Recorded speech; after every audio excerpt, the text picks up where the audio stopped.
नमस्कार मित्रांनो, मी रियांश मल्टीट्रेडमध्ये आरोग्य सल्लागार म्हणून काम करतोय. माझा मोहम्मद रफी पटेल.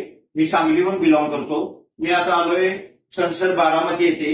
मी करिश्मा मॅडमना 1 महिन्यापूर्वी अमृत ज्यूस आणि लेडी लाईफ केअर ह्या 2 औषधं दिली होती. आता औषधं घेण्यापूर्वी त्यांना काय त्रास होता आणि औषधं घेतल्यानंतर त्यांच्यात काय फरक पडला हे करिश्मा मॅडमच्या तोंडूनच ऐकूया. नमस्कार, माझं नाव करिश्मा सय्यद. मी बारामतीहून आहे. मला ते 7 वर्षापासून पीसीओडीचा त्रास होता. खूप दवाखाने केले पण काही फरक पडत नव्हता. टेम्पररी प्रॉब्लेम सॉल्व्ह व्हायचा सुरुवात.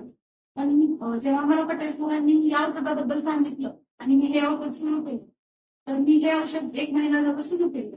मला पीसीओडीचा 50% प्रॉब्लेम आता सॉल्व्ह झाला आहे. आणि त्याचबरोबर मला मायग्रेनचा आणि पित्ताचाही त्रास होता. ऍक्च्युअल हे औषध मी पीसीओडीसाठी घेतलेलं होतं, पण माझा त्याचबरोबर मायग्रेन आणि पित्ताचा त्रास पूर्णपणे बरा झाला. त्यामुळे मी हे औषध पूर्ण 3 महिने करणार आहे. आणि करिश्मा मॅडम, त्या अमृत ज्यूस बद्दल तुम्ही लोकांना काय सल्ला द्याल? हे अमृत ज्यूस म्हणजे आताच्या कलियुगातलं अमृतच आहे. त्यामुळे प्रत्येक निरोगी व्यक्तीने निरोगी व्यक्ती असो किंवा ज्यांना काही आजार असतील त्या सुद्धा लोकांनी हे औषध सुरू करावे असं माझा संदेश.